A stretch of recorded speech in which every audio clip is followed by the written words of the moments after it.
इस बुलेटिन के प्रायोजक हैं अर्थ डायग्नोस्टिक्स, लोक कला मंडल, मधुबन, उदयपुर।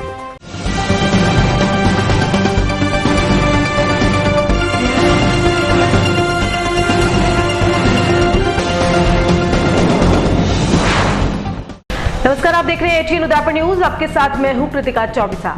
खबरों को विस्तार से जानेंगे। फिलहाल एक नजर अब तक की तमाम बड़ी खबरों पर।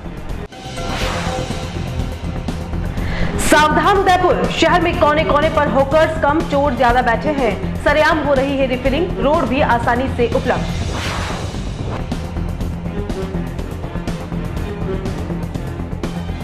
जिले में कोरोना ने फिर पकड़ी रफ्तार, सतर्क नहीं हुए तो एक साथ होली नहीं मना पाएंगे यार चार।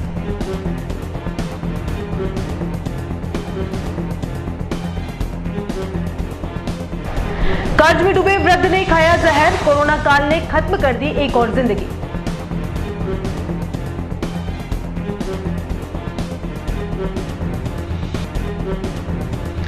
और युवती ने फांसी का फंदा लगाकर की इहलीला समाप्त, पुलिस कारणों का पता लगाने में जुटी।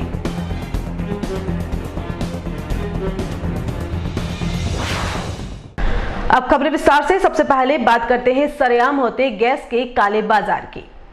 महंगाई, ये शब्द सुनने मात्र से ही लगता है बहुत बड़ा बोझ, बहुत बड़ी चिंता, जिसे मिटाने के लिए या तो और कमाना है या उधारी ही लेनी है, क्योंकि रोजमर्रा की जरूरतें तो पूरी करनी ही है। ऐसे में उस समय महंगाई बैरन लगने लगती है और हर खासुआम केंद्र के साथ साथ राज्य सरकार को कोसता नजर आता है। पिछले कुछ दिनों से पेट्रोल, डीजल और रसोई गैस के दाम लगातार बढ़ रहे हैं। सरकारें एक दूसरे पर आरोप लगा रही है, इस बीच पिसा तो सिर्फ आम आदमी ही जा रहा है। वहीं आप सोचिए कि आप तक पहुंचने वाली रसोई गैस में ही कालाबाजारी हो रही हो तो आप पर क्या बीतेगी, क्योंकि सामान्यतया एक टंकी 1.5 महीने तो चलती ही है, लेकिन इन दिनों तो महीना निकालना भी भारी पड़ रहा है। आइए इसके पीछे छिपे उन लोगों के सच को आपको दिखाते हैं जिनकी पहचान किसी से छिपी नहीं है। जिलों की नगरी उदयपुर में करीब 30 गैस एजेंसियां होगी जो विभिन्न स्थानों से यहां की जनता तक रसोई गैस पहुंचाती है। शहर के कई कोनों पर गैस की टंकियां लिए हॉकर्स खड़े मिल जाएंगे। अरावली, इंडेन, एचपी और भारत कंपनी में से एक सिलेंडर आपके घर भी आता होगा। आपने टंकी बुक करा दी, हॉकर ने आपको लाकर दे दी, दोनों का काम यहीं खत्म हो गया। लेकिन ऐसा नहीं है, हॉकर्स का असली काम तो अब शुरू होता है। वैसे उदयपुर शहर की कई मुख्य सड़कों या उनके आसपास किसी प्लॉट या मैदान की आड़ में आपको हॉकर्स दिख जाएंगे। जाहिर सी बात है, उस इलाके के ग्राहकों तक टंकियां पहुंचाने के लिए ही हॉकर्स वहां खड़े होंगे। चलो यह भी मान लिया, लेकिन सुबह 10 बजे से शाम 5 बजे तक यहां जो चलता है उसे देखकर आप भी कहेंगे कि आपकी जेब पर असली डाका तो ये लोग डाल रहे हैं। जी हाँ, दिन भर ये हॉकर्स गैस की कालाबाजारी कर रहे हैं। मतलब भरी टंकी में से खाली टंकी में गैस भरी जाती है जो पूरी तरह से अनाधिकृत है। घरेलू टंकियों का वजन लगभग 30 किलो होता है और वहीं कमर्शियल टंकी का वजन 38 किलो होता है। लेकिन गैस के इन सौदागरों की वजह से आपके पास पहुंचने वाली टंकी 5 से 6 किलो कम होती है, क्योंकि ये सौदागर 3 टंकियों की 4 टंकियां कर देते हैं और कभी कभी तो एक टंकी की 2 टंकी भी हो जाती है। दिन भर सैकड़ों टंकियों में गैस बदली का यह खेल चलता है। इसमें नुकसान एजेंसी को तो है ही नहीं, जेब आपकी खाली होती है और चांदी हॉकर्स की होती है।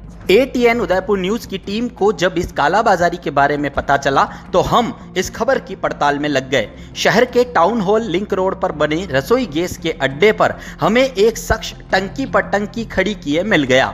ऊपर भरी टंकी थी और नीचे खाली टंकी। इन दोनों के बीच में एक ऐसी रोड थी जिससे गैस रिफिल की जा रही थी। हमारे पहुंचते ही गैस माफिया सख्ते में आ गया और कुछ बोल नहीं पाया। वहीं गुलाबाग रोड किनारे भी गैस के अड्डे पर एक हॉकर इसी तरह से गैस रिफिल करते हुए हमें मिल गया। जैसे ही उसे पता चला कि हमारा कैमरा ऑन है तो तुरंत उसने रोड पकड़कर दोनों टंकियों को अलग कर दिया और रोड छिपा दी। हमने रोड ढूंढने का काफी प्रयास किया, लेकिन गैस माफिया के हाथ के जादुई हुनर के चलते हमें नहीं मिल पाई। यही नहीं, हमने वहां पड़ी 3 टंकियों का वजन भी तोला, जिसमें तय वजन से काफी कम गैस पाई गई। टंकी में इतना कर रहा हूँ गैस, ये देखो निकाल तो रही है।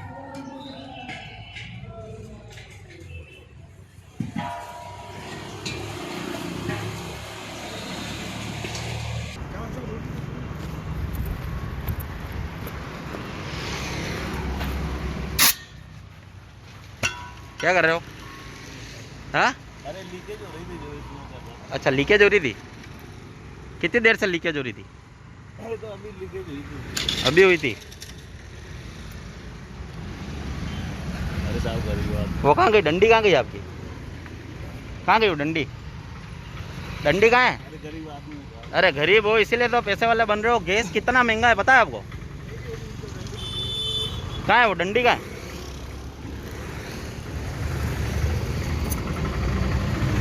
कहाँ गई? उसके नीचे देखना, टंकी के नीचे। तोल लो ना इनको एक बार, दोनों को तोलो ना। कितनी टंकियों में से निकाल लिया आपने अभी तक? अरे वो तो लीकेज हो रही साहब। कौन सी? ठीक है रखो। वो इसमें से निकाल रहे थे वो। अरे इसमें से निकाल रहे थे।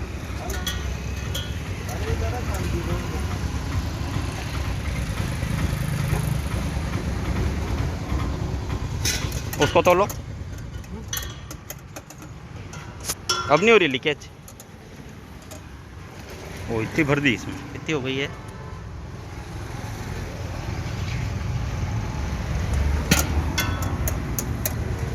कौन सी लीकेज हो रही थी? अरे छोटी वाली लीकेज हो रही थी। तो आप तो भर रहे थे, खाली कर रहे थे उससे। तो देखा आपने, आप पर पड़ने वाली महंगाई के बोझ में कितने जिम्मेदार ये गैस के सौदागर हैं। हमारा मकसद किसी की रोजी रोटी छीनना नहीं है, लेकिन हकीकत सामने लाना है। सिर्फ ये दो होकर ही ऐसे नहीं हैं जो ऐसा कर रहे हैं, बल्कि शहर के तमाम इलाकों में इस तरह की कालाबाजारी हो रही है। चलिए अब आपको गैस रिफिल किससे की जाती है और वह मिलती कहाँ है, ये भी बता देते हैं। शहर के नेहरू बाजार इलाके में आपको ऐसी बहुत सी दुकानें मिल जाएगी जहां मिलती है वो रोड, जिससे गैस आसानी से रिफिल की जा सकती है।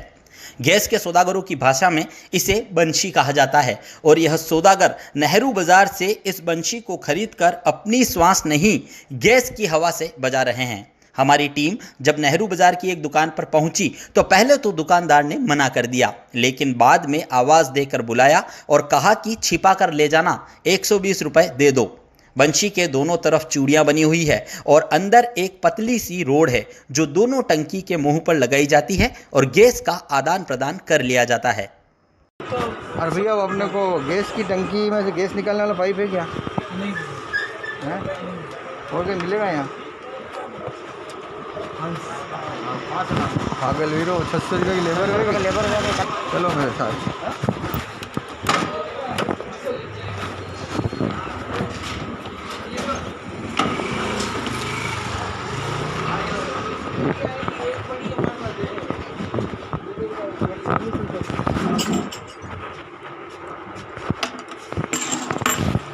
हेवी वाली और जेब में रख लो। इसमें क्या खुली को बेचना नहीं है, ये आपका काम निकालने के लिए दे रहे हैं सब। ये खरीद 120 की लाए, ये इंडियन वन बड़ी में लग जाएगी, किसी में भी लगाओ, सब में लग जाएगी। ठीक है, रखो जेब में। हाँ भैया, अब तो सभी को पता चल ही गया होगा कि आपके घर, होटल, रेस्टोरेंट आदि में आने वाली टंकियों में कम गैस आने की असल वजह क्या है। महंगाई के इस दौर में शहर के गैस होकर्स की इस तरह की कालाबाजारी हर खासो आम को और भी तोड़ देने वाली है। एजेंसी के सील पे एक टंकी लाना, उसके गैस को कम करना और दिन भर में कई ऐसी टंकियां और भर देना जिसका पूरी तरह से ब्लैक व्यापार किया जा सके। सबसे बड़ी बात यह है कि भले ही इन हॉकर्स ने लाखों रुपए इस सौदागरी में कमा लिए होंगे, लेकिन सोचिए बीच राह में इस तरह की रिफिलिंग के दौरान आग की चिंगारी भी कहीं से आ गई तो क्या होगा। क्योंकि यहां सिर्फ एक दो टंकियां नहीं होती, दर्जनों टंकियों का एक स्टेशन होता है और इस धमाके की जिम्मेदारी भी बाद में कौन लेगा। लगातार बढ़ती महंगाई के दौर में अब हर शख्स की निगाह सिर्फ इस टंकी पर टिकी हुई है, क्योंकि जिस तरह से पेट्रोल डीजल के दाम लगातार बढ़ते जा रहे हैं और आम आदमी की कमर तोड़ रहे हैं, वहीं राजस्थान सरकार और केंद्र सरकार की ओर से बढ़ाए गए गैस सिलेंडर के दामों की वजह से भी अब हर खासो आम परेशान रहने लगा है। सरकारों को कोसते दिखाई देते हैं आजकल के लोग, लेकिन आपको बता दें कि इसकी जिम्मेदार सिर्फ सरकारें नहीं, वो गैस के सौदागर भी हैं जो अपने लालच के चलते आपकी जेब पर डाका डालने से पीछे नहीं हट रहे हैं। जी हां, अब तो शहर में खुलेआम आम रोड पर आपको एक इस बंसी से, बंसी नुमा रोड, इसको हॉकर्स की भाषा में बंसी कहा जाता है, असल में यह एक रोड होती है जिसे इस गैस की टंकी पर लगाकर और दूसरी टंकी को इसके ऊपर रखा जाता है और उसके बाद यह इसमें से जो गैस है वह आसानी से आदान प्रदान कर ली जाती है। गैस के जो हॉकर्स हैं, जो शहर में गलियों में सड़कों पर आपको दिखाई देंगे, वो इन गैस की टंकियों को कब 2 से 3 कर देते हैं यह पता ही नहीं चलता। भले ही यह टंकियां गैस एजेंसियों से, गोदामों से तुल के निकलती हो, लेकिन आप तक पहुंचते पहुंचते इनमें कम से कम 4 से 5 किलो गैस कम होती है। शहरवासियों से अपील करते हैं कि अपनी जिम्मेदारी भी समझें, घर आने वाली गैस की टंकी को तोलकर फिर ही एक्सेप्ट करें, क्योंकि इन गैस के सौदागरों की वजह से आपकी जेब पर जो डाका पड़ रहा है उसकी मार आप ही नहीं पूरा देश झेल रहा है। जब तक हम लोग सतर्क नहीं होंगे तब तक गैस की कालाबाजारी और इन गैस माफियाओं के हौसले यूं ही बुलंद रहेंगे। एटीएन उदयपुर न्यूज के लिए अभिषेक जोशी। उदयपुर जिले के लिए चिंता की खबर है कि जिले में एक बार फिर से कोरोना के संक्रमित मरीजों की संख्या में इजाफा होने लगा है। ऐसे में चिकित्सा विभाग सख्ते में आ गया है। यही नहीं, चिकित्सा विभाग का कहना है कि अगर स्थिति यूं ही बनी रही तो प्रशासन को फिर से सख्त कदम उठाने पड़ेंगे। सीएमएचओ डॉक्टर दिनेश खराड़ी ने बताया कि कुछ समय से देखा जा रहा है कि लोगों ने मास्क पहनना छोड़ दिया है, साथ ही सोशल डिस्टेंस की भी पालना नहीं की जा रही है। ऐसे में संक्रमित मरीजों की संख्या का ग्राफ लगातार बढ़ रहा है। खराड़ी ने बताया कि होली का पर्व भी नजदीक है, ऐसे में और भी सजग रहने की जरूरत है। खराड़ी ने यह भी कहा कि इस बार सिर्फ तिलक होली खेलकर खेली जाए और सोशल डिस्टेंसिंग की पालना भी की जाए ताकि संक्रमण पर नियंत्रण रखा जा सके। डॉक्टर दिनेश खराड़ी ने वैक्सीन लगवा चुके लोगों को आगाह किया कि वे निश्चिंत होकर मास्क के बिना नहीं निकले, क्योंकि वैक्सीन लगने के बाद भी कोविड होने की संभावना रहती है। प्राथमिक स्वास्थ्य केंद्र हैं, जितने भी सामुदायिक स्वास्थ्य केंद्र हैं, जितने भी हमारे अर्बन में सिटी डिस्पेंसरी हैं, अर्बन पीएचसी है, अर्बन सीएचसी पे हैं, satellite hospital, RNT medical college, उप जिला अस्पताल सलूमा, सभी जगह टीकाकरण किया जा रहा है। सरकार ने जो 3rd फेज स्टार्ट किया, इसके तहत 60 और 60 से ऊपर सभी को वैक्सीनेट किया जा रहा है और 45 से 59 साल के लोग, जिनको 20 कैटेगरी के जो वर्गीकरण किया है सरकार ने, उस कैटेगरी में किसी को बीमारी है तो उसको वैक्सीनेट किया जा रहा है। तो मैं समझता हूँ जो ये जो हाई रिस्क ग्रुप है, अगर इन लोगों को जो 45 से 59 के बीच में जो बीमारी वाले लोग हैं या फिर 60 से ऊपर सभी को, इनको अगर इन्फेक्शन होता है तो इनको सीवियरिटी होने के चांस ज़्यादा रहते हैं, हाई रिस्क ग्रुप में आते हैं।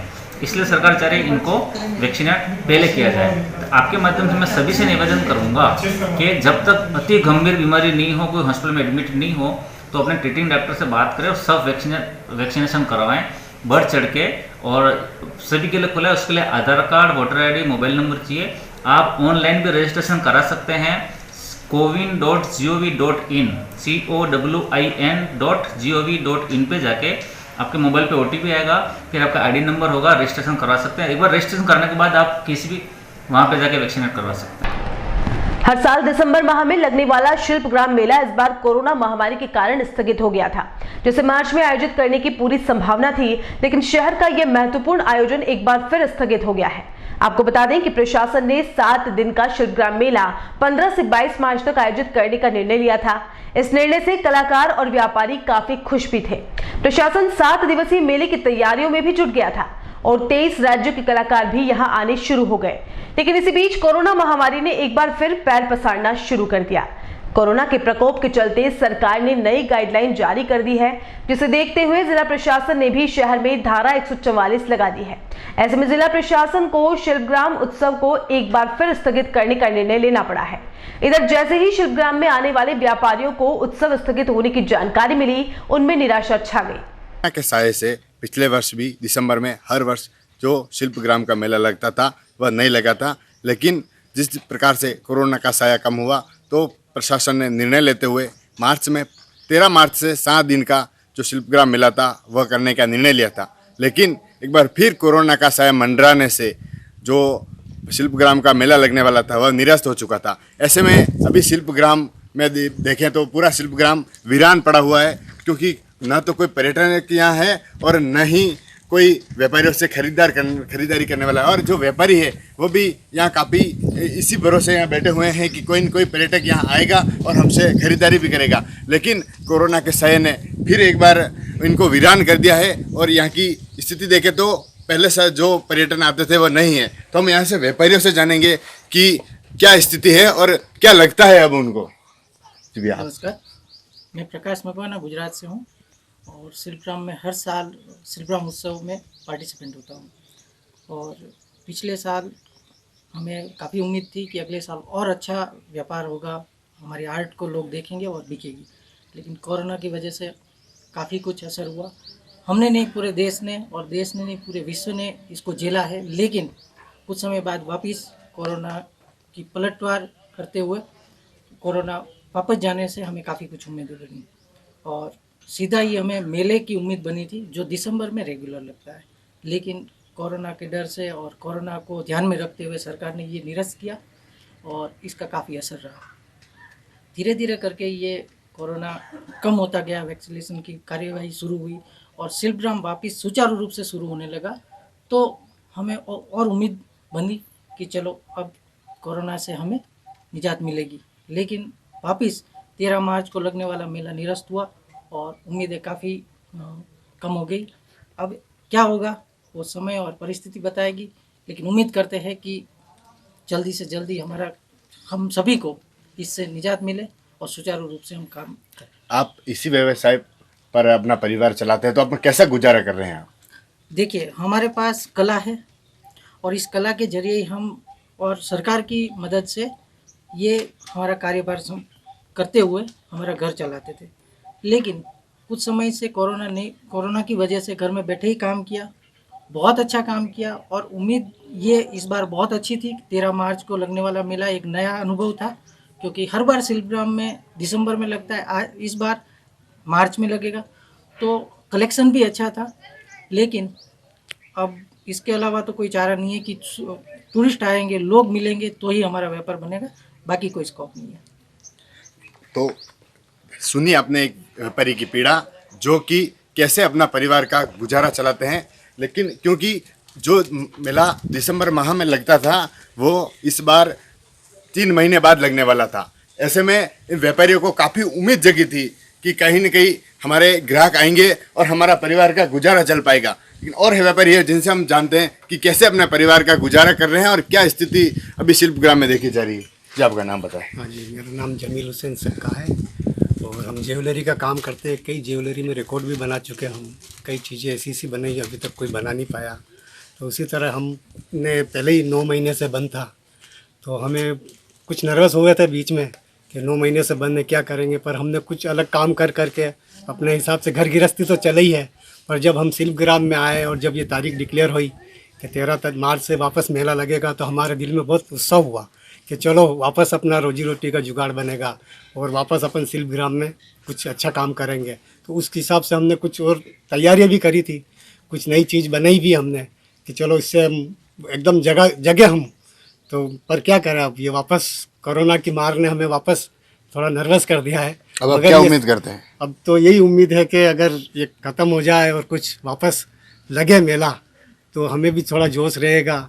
और मालिक देखो, ये सब कोरोना की तो मार मालिक के हाथ में ही है, पर हम ये चाहते हैं कि जल्दी जल्दी अगर मालिक इसको ख़त्म कर दे तो अच्छी बात है, ताकि हम जैसों के घर गृहस्थी चले और हमें भी उत्सव रहे, हमारा कारोबार अच्छा चले। यही रहता है, अभी कारोबार अच्छा चलेगा तो घर गृहस्थी अच्छी चलेगी। तो हम ये चाहते हैं कि देखो आगे सरकार जो भी निर्णय लेगी अच्छा ही लेगी, हम लोगों के लिए अच्छा ही करेगी और हम चाहते हैं कि अच्छा ही हो। तो सुना आपने, अब प्रशासन ने भी यह तय करते हुए कि 13 मार्च से मेला लगेगा, 7 दिवसीय मेला लगेगा। लेकिन कोरोना की गाइडलाइन के अनुरूप जो मेला लगने वाला था वह कैंसिल हो गया, क्योंकि जो 144 धारा लगी थी, 144 को देखते हुए यह मेला निरस्त करना पड़ा। ऐसे में शिल्पग्राम के यहाँ प्रशासन द्वारा पूरी तैयारी भी कर ली गई थी, लेकिन वह तैयारियाँ सुनी वीरान ही रहेगी। ऐसे में अब प्रशासन द्वारा सिर्फ 3 दिवसीय वसंत ऋतु कार्यक्रम यहाँ आयोजित होगा और वही कार्यक्रम यहाँ होगा। एटीएन उदयपुर न्यूज़ के लिए राजेश। संयुक्त मोर्चा के आह्वान पर बुधवार को जीवन बीमा कर्मचारियों ने जमकर प्रदर्शन किया। उदयपुर मंडल की बीमा शाखाओं के प्रथम, द्वितीय, तृतीय एवं चतुर्थ श्रेणी के सभी कर्मचारियों ने भोजन अवकाश के दौरान प्रदर्शन कर अपनी मांगे रखी। आपको बता दें कि बीमा कर्मचारी अपनी दीर्घ लंबित वेतन पुनरीक्षण की मांग को लेकर अगस्त 2017 से आंदोलनरत हैं और इस आंदोलन को पूरे 42 माह से अधिक समय बीत गया है। लेकिन प्रबंधन ने कर्मचारियों की जायज मांग को नजरअंदाज कर रखा है और निगम प्रबंधन अपनी हठधर्मिता पर अड़ा हुआ है। प्रदर्शन के दौरान कर्मचारियों द्वारा आयोजित सभा में मंडल अध्यक्ष ML सियाल ने ATN उदयपुर न्यूज को बताया कि प्रबंधन यदि कर्मचारी संगठनों को समय रहते सम्मानजनक वार्ता हेतु आमंत्रित नहीं करेगा तो आगामी 8 एवं 15 मार्च को सभी श्रेणी के कर्मचारी अपनी वेतन पुनरीक्षण की मांग के साथ साथ LIC में IPO जारी करने एवं बीमा उद्योग के निजीकरण के विरोध की मांग को सम्मिलित करते हुए पुनः हड़ताल करेंगे। 18 मार्च को एक दिवसीय पूर्ण हड़ताल के साथ आंदोलन को तेज करते हुए कार्यालय के कामकाज को पूर्ण रूप से ठप कर दिया जाएगा। सभा के दौरान कर्मचारियों में प्रथम श्रेणी अधिकारी संगठन के MR कोठारी, DK नेगी, ललित पारिक, तृतीय व चतुर्थ श्रेणी कर्मचारियों के संगठन मंडल सचिव अनूप जैन, महेश बदलानी, प्रतिमा जैन, निरूपाल चौधरी, प्रेम सिंह, SN शर्मा ने संबोधित किया। और बुलेटिन में यहाँ रुकेंगे एक ब्रेक के लिए। आप देखते रहिए ATN उदयपुर न्यूज।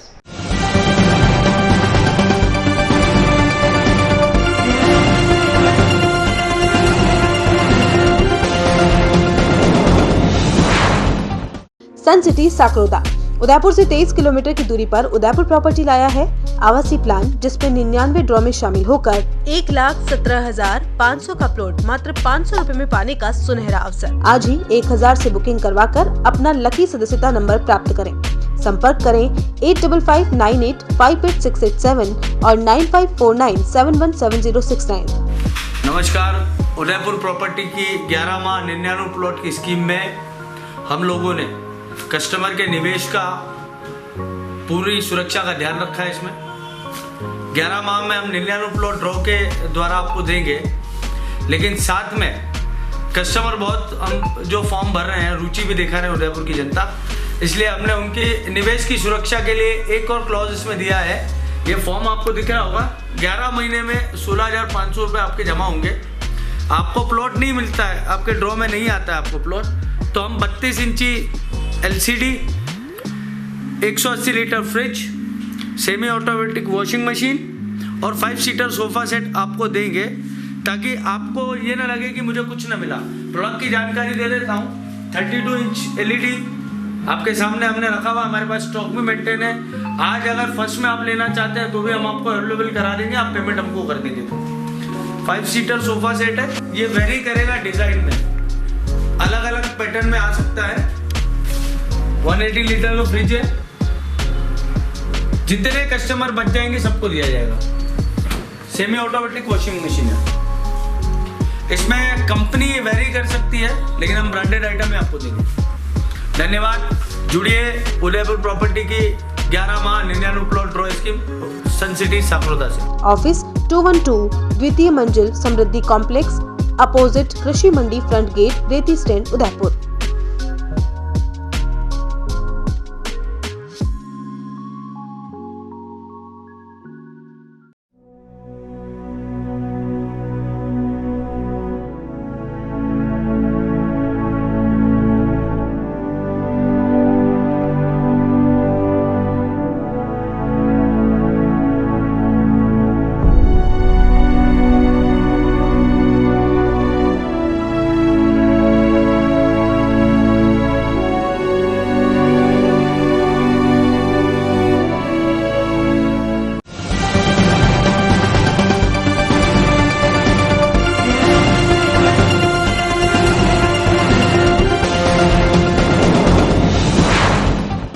ब्रेक के बाद आपका स्वागत है। NDPS एक्ट के मामले में 2019 से डोडा चूरा तस्करी के आरोपी को भोपालपुरा थाना पुलिस ने गिरफ्तार कर लिया है। थानाधिकारी भवानी सिंह ने बताया कि 18 मार्च 2019 को प्रतापनगर पुलिस को मुखबिर से सूचना मिलने पर प्रतापनगर चौराहे पर नाकाबंदी की गई। इसी दौरान एक इनोवा कार को रुकवाकर जांच की गई तो उसमें 90 किलो डोडा चूरा पाया गया, जिसमें 2 आरोपी लेकर जा रहे थे।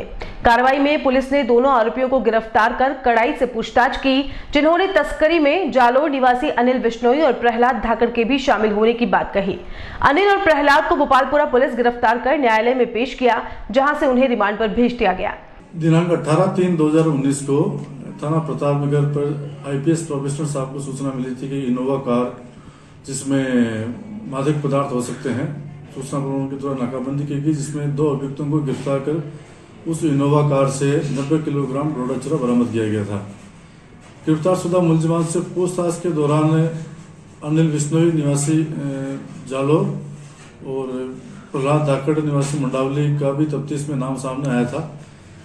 प्रहलाद धाकड़ को प्रतापनगर थाना पुलिस के सहयोग से गिरफ्तार किया है और अनिल बिश्नोई जो सातिर किस्म का हार्डकोर अपराधी होकर 3 माह जेल में बंद था, जिसको प्रोडक्शन वारंट से गिरफ्तार करके हमारी टीम लेकर आई है। दोनों मुलजिमान को न्यायालय में पेश किया है और पीसी रिमांड में चल रहे हैं तथा उनसे अनुसंधान जारी है। महाराणा भोपाल चिकित्सालय के ईएनटी विभाग की ओर से बुधवार को आरएनटी सभागार में वर्ल्ड हेयरिंग डे मनाया गया। इस कार्यक्रम के मुख्य अतिथि आरएनटी मेडिकल कॉलेज के प्रिंसिपल डॉक्टर लाखन पोसवाल और हॉस्पिटल अधीक्षक डॉक्टर आरएल सुमन थे। समारोह में विभाग की ओर से उन मुक बधिर बच्चों को बुलाया गया जिनका पूर्व में इलाज किया गया। विभाग के अधीक्षक डॉक्टर नवनीत माथुर ने बताया कि हर वर्ष 3 मार्च को वर्ल्ड हियरिंग डे मनाया जाता है।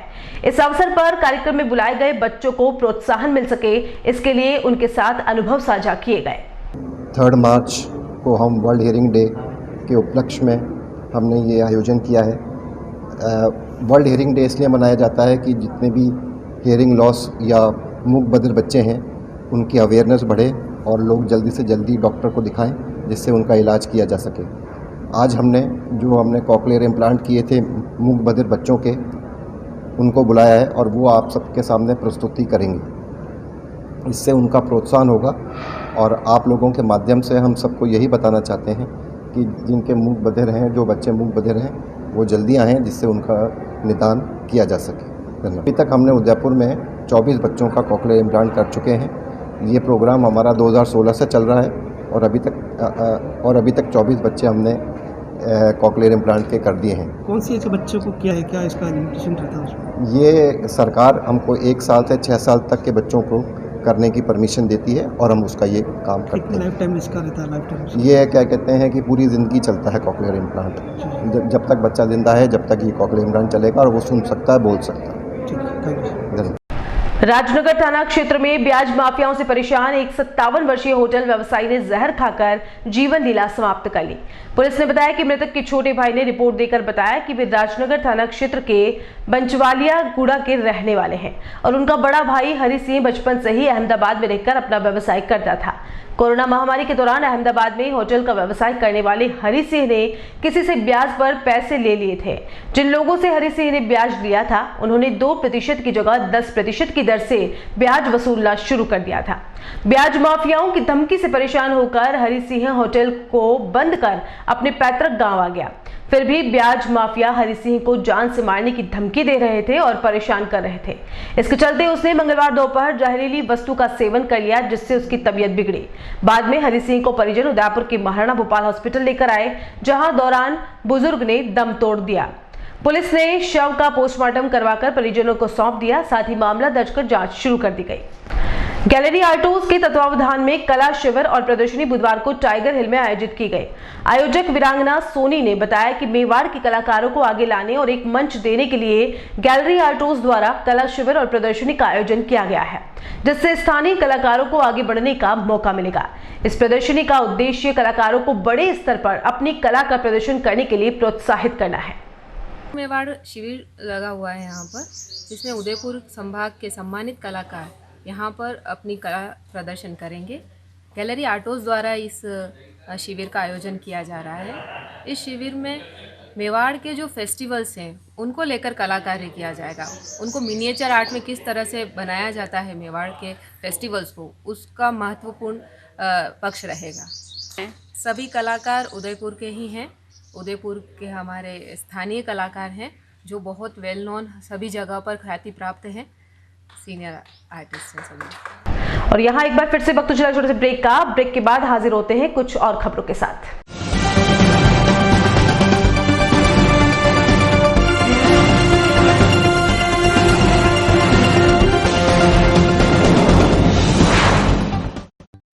Sir Padampat Singhania University offers exclusive courses in the School of Engineering and School of Management for the students to learn, grow and develop in various technological and managerial fields.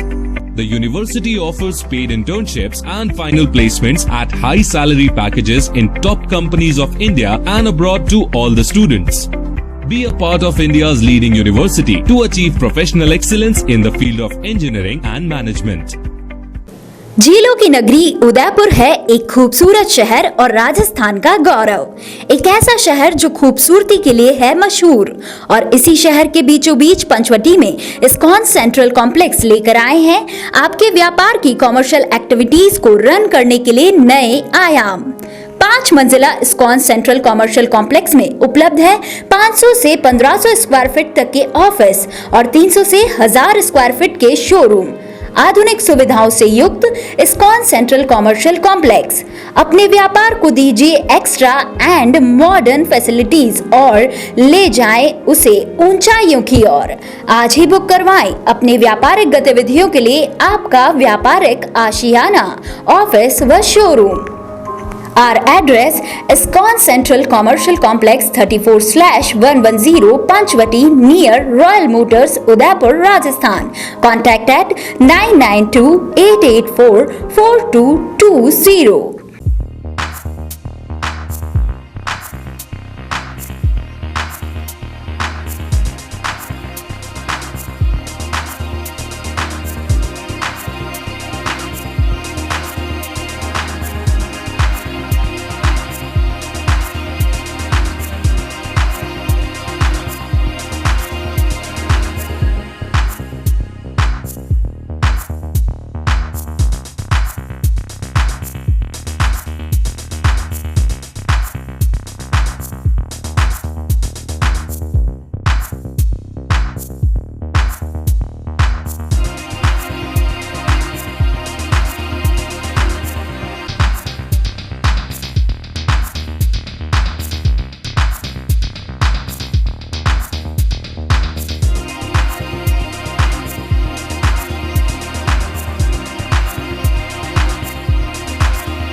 Ajay furniture Udaipur sector 14 में स्थित 2 मंजिला भव्य showroom, जहां आपको मिलेंगी आधुनिक furniture की अनेक varieties, अनेक तरह के dining table,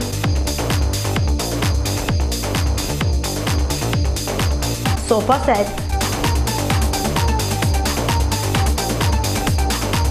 double bed with mattresses, अलमारी, मंदिर स्थान, प्लास्टिक चेयर्स और सभी तरह के ऑफिस फर्नीचर्स।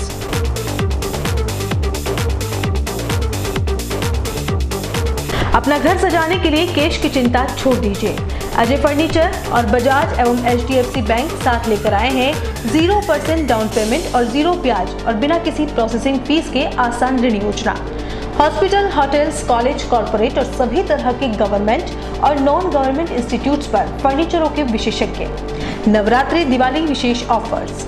4 प्लास्टिक चेयर्स के साथ एक टेबल फ्री, सोफा सेट के साथ centre table free. Corona warriors के लिए विशेष डिस्काउंट। एक बार पधार कर सेवा का मौका अवश्य दें। एक्सचेंज ऑफर, पुराना फर्नीचर लाइए और नया फर्नीचर ले जाइए। सिर्फ 24 घंटे में अपनी मनचाही डिजाइन और अपना मनपसंद कपड़ा लगवाकर सोफा बनवाइए। Address D1 near community centre, sector 14, हिरन मगरी, उदयपुर। कॉलर्स 8233206262।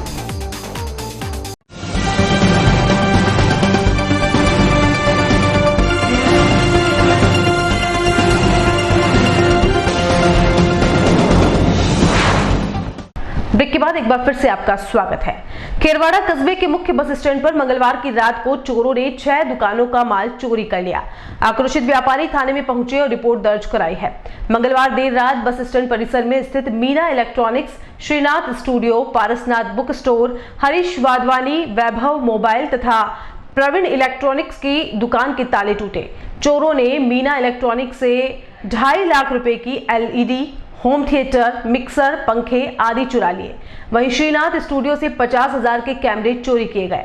आपको बता दें कि कस्बे में चोरी की ये लगातार दूसरी घटना है। 3 दिन पूर्व भी दुकानों में चोरी का प्रयास किया गया था। चोरी की लगातार हो रही घटनाओं से पुलिस की गश्त व्यवस्था पर सवाल उठ रहे हैं।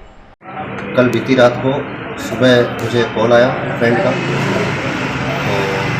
मैं वहाँ से जैसे ही दुकान पर पहुँचा, दुकान के ताले टूटे हुए थे, जिसमें फिर मैंने खोल के देखा तो कैमरा और कुछ पैसे जो 7,000 रुपये तकरीबन थे, जो चोरों द्वारा उठा लिए गए। भावी सैनिकों का जुनून, जोश और उत्साह हर कैडेट में हो और हर गुर बेहतर तरीके से सीखे, कुछ ऐसा ही नजारा सर पदमपत सिंघानिया यूनिवर्सिटी में आयोजित 5 दिवसीय एनसीसी कैंप में देखने को मिल रहा है। सिंघानिया यूनिवर्सिटी में 5 दिवसीय एनसीसी शिविर का आगाज हुआ। यूनिवर्सिटी के NCC officer lieutenant doctor Devendra Singh Chauhan ने बताया कि एनसीसी 10वीं राजस्थान बटालियन उदयपुर के तत्वावधान में ये शिविर आयोजित किया जा रहा है। शिविर के दौरान खासकर गर्ल्स एनसीसी कैडेट्स ने उत्साह के साथ शूटिंग व राइफलिंग में अपनी कौशल दिखाया। शिविर में कैडेट्स को drill, field craft, map reading के साथ बी सर्टिफिकेट और सी सर्टिफिकेट से संबंधित परीक्षा की तैयारी करवाई जाएगी। शिविर के दौरान कमांडिंग ऑफिसर कर्नल निर्भय कुमार ने कहा कि शिविर अनुशासन एवं एकता के साथ प्रेम और सेवा के संस्कारों की पाठशाला होते हैं। सर पदमपत सिंघानिया यूनिवर्सिटी के कुलपति प्रोफेसर हरि हनवड़ ने शिविर के माध्यम से अपने भविष्य को संवारने तथा देश सेवा के पुनीत लक्ष्य हेतु कैडेट्स को प्रेरित किया। हम अभी तक 5 शिविर लगा चुके हैं। हम 5 जिलों में पहुंचे हैं, जहां पे एनसीसी के बी और सी सर्टिफिकेट का एग्ज़ाम्स जिनको देना है उनको मैंडेटरी है कि कैंप के दौर से गुजरें। और सिंघानिया के जितने भी बच्चे हैं वो साउथ और बाकी भारतवर्ष से आते हैं। बहुत ही रेप्यूटेड इंजीनियरिंग कॉलेज है और यहाँ के बच्चे कोविड महामारी की वजह से अपने कॉलेज में पुनः पहुँच नहीं पाए थे और लेफ्टिनेंट चौहान साहब के अनुरोध पे मुझे ये विशेष आयोजन कैंप का करना पड़ा, क्योंकि मैं इंजीनियरिंग के इतने होनहार बच्चों को कैंप की गतिविधियों से दूर नहीं रखना चाहता था और इस कैंप के माध्यम से इनको फिज़िकल फिटनेस ड्रिल, वेपन से वाकफियत और कौन कौन से इनके बी और सी सर्टिफिकेशन के बाद क्या क्या जॉब अपॉर्चुनिटीज़ है, प्लस बी और सी सर्टिफिकेट में इंजीनियरिंग होने के बावजूद कुछ बच्चे फेल हो जाते हैं, जो हमें अच्छा नहीं लगता है। इस वजह से हम चाहते हैं कि इनके सिलेबस का हम अच्छी तरह से पुनरावृत्ति करें ताकि ये समझें और 100% बच्चे पास हो सकें। यही हमारा मकसद है। इसी वजह से हम 3 डे और 5 डे कैंप कर रहे हैं। भिलवाड़ा में कोविड वैक्सीन टीकाकरण के प्रति जन जागरूकता लाने के लिए नगर परिषद सभागार में जिला कलेक्टर शिव प्रसाद एम नकाते की अध्यक्षता में बैठक हुई। बैठक में जिला कलेक्टर नकाते और सीएमएचओ डॉक्टर मुस्ताक खान ने नगर परिषद के सभी पार्षदों को आमजन में जागरूकता पैदा करने के लिए आह्वान किया। बैठक में नगर परिषद सभापति राकेश पाठक, आयुक्त दुर्गा कुमारी और उप सभापति रामलाल योगी सहित नगर परिषद के सभी अधिकारी व पार्षदगण मौजूद रहे। सीएमएचओ डॉक्टर मुस्ताक खान ने कहा कि हमारा उद्देश्य है कि कोरोना वैक्सीन जन जन तक पहुंचाए। इसके लिए सभी पार्षदों से आह्वान किया गया है कि वह अपने क्षेत्र में लोगों को जागरूक करें कि वे आगे आकर वैक्सीन लगवाएं। नगर परिषद सभापति राकेश पाठक ने कहा कि जिस तरह भिलवाड़ा ने कोविड संक्रमण की रोकथाम में मिसाल कायम की, वैसे ही हम कोविड वैक्सीनेशन में भी अव्वल रहने का प्रयास कर रहे हैं। देखिए, जो तीसरा चरण है अपना कोविड वैक्सीनेशन का, वो 1 मार्च से ज़िले में शुरू हुआ है। आज तीसरा दिन है और जन भागीदारी बढ़ाने के लिए आज हमने यहाँ नगर परिषद चेयरमैन साहब के साथ, सभी पार्षदों के साथ, जिला कलेक्टर महोदय के साथ मिलके यहाँ पे एक मीटिंग आयोजन की है। सरकार की मंशा है कि 100% वैक्सीनेशन हो और उसके लिए बहुत ज़रूरी है कि जनप्रतिनिधि और जो समाज के जागरूक लोग हैं उनकी भागीदारी होनी चाहिए उसमें। तो जो कवरेज हमारा बढ़ जाए, लोगों में जो भ्रांतियाँ हैं उनको हम दूर कर दें, अपने लेवल पे वो लोग रजिस्ट्रेशन करा दें और हमारे जो हेल्थ फैसिलिटीज़ है जहाँ पे वैक्सीनेशन है वहाँ पर वो लोग पहुँचे और हम लोग उनका किसी तरह का साइड इफ़ेक्ट ना हो ये ध्यान रखते हुए उनका वैक्सीन करें। ये हमारा ध्येय है और उसी के लिए हमने आज ये मीटिंग रखी है। देखिए, करीब 60 साल से जो ऊपर लोग हैं वो 3.25 लाख हैं ज़िले में और उसके लिए हमने तैयारी की है। अभी आज 68 फैसिलिटीज़ पर वैक्सीनेशन हो रहा है हमारा और फ्राइडे तक हम लोग इसको जो है 97 तक पहुंचा देंगे। तो 97 फैसिलिटीज़ पे हमारा वैक्सीनेशन होगा। जन जागरूकता के लिए हमने जिला कलेक्टर महोदय ने कल जो है वीसी के माध्यम से जो हमारे फील्ड फंक्शनरीज हैं, एसडीएम हेडक्वार्टर वाले जो बीएलओज हैं, डीएलओज हैं, नगर पालिका के जो पार्षद वगैरह हैं, जनप्रतिनिधि हैं, अन्य सबसे बात की है ताकि जन जन तक ये मैसेज पहुँचे कि वैक्सीन आ गया है और 60 साल से ऊपर वालों को वैक्सीन लगवाना है। भीलवाड़ा ने जो कोरोना महामारी के वक्त प्रबंधन में जो विश्व स्तरीय नाम हुआ है, हम सबकी इच्छा है कि वैक्सीनेशन के मामले में भी भीलवाड़ा जिला भारत में नहीं विश्व में प्रथम आए। और हम सब जनप्रतिनिधि जो अभी सरकार ने एक सीमा निकाली है 60 प्लस 45 से 60 के उन व्यक्तियों के लिए जो बीमार रहते हैं, जिनको शुगर, हार्ट अटैक या गंभीर बीमार से ग्रसित है, जिनको सरकार ने वैक्सीन लगाने का निर्णय लिया है, जो पहली तारीख तय की है 30 मार्च।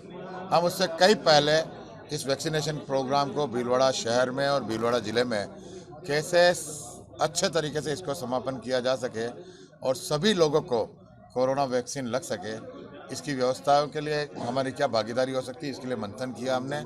और आम जन से हम आग्रह करते हैं कि जो जनप्रतिनिधि, पार्षद और सब आपके पास आने वाले हैं, उनसे मिलकर नज़दीकी पीएससी सेंटर पे जाके अपनी वैक्सीन लगाएं।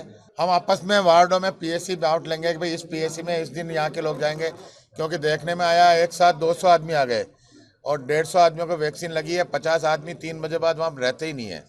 तो इस तरह की समस्याएं हैं।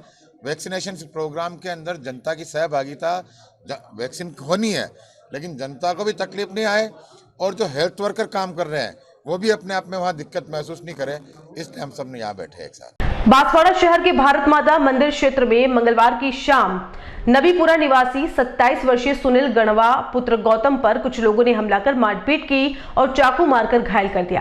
फिलहाल घायल युवक को एमजी अस्पताल में उपचार के लिए भर्ती कराया गया। सुनील ने बताया कि उसकी बहन सोना ने प्रेम विवाह किया है, जिससे वह नाराज था। उसने आशंका जताई है कि यह हमला सोना के मिलने वालों ने ही किया है। सुनील ने बताया कि हमले में उसे कई चोटें भी आई है। इस मामले में पुलिस ने मामला दर्ज कर जांच शुरू कर दी है। बांसवाड़ा शहर के मोचीवाड़ा क्षेत्र में देर रात एक युवती ने फांसी का फंदा लगाकर जान दी थी। पुलिस को मध्य रात्रि के आसपास सूचना मिली तो तत्काल शव को लाकर मोर्चरी में रखवाया गया। बुधवार को सुबह पोस्टमार्टम कराकर शव परिजनों को सौंप दिया है। पुलिस ने बताया कि मोचीवाड़ा निवासी मेघा पुत्री पंकज परमार ने अपने कमरे में फांसी का फंदा लगाकर आत्महत्या कर ली। युवती द्वारा आत्महत्या के कारणों का अभी पता नहीं चल सका है। परिजन भी कुछ बताने की स्थिति में नहीं है। शहर कोतवाल मोतीलाल सारण के निर्देशन में पुलिस ने मामले में जांच शुरू कर दी है। चलते चलते एक नजर अब तक की हेडलाइंस पर।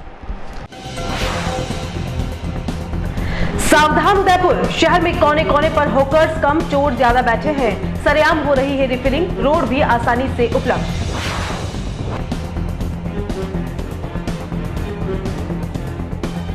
जिले में कोरोना ने फिर पकड़ी रफ्तार, सतर्क नहीं हुए तो एक साथ होली नहीं मना पाएंगे यार चार।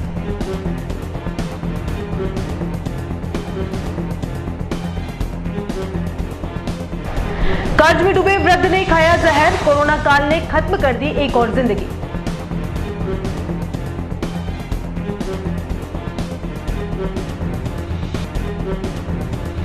और युवती ने फांसी का फंदा लगाकर की इहलीला समाप्त, पुलिस कारणों का पता लगाने में जुटी।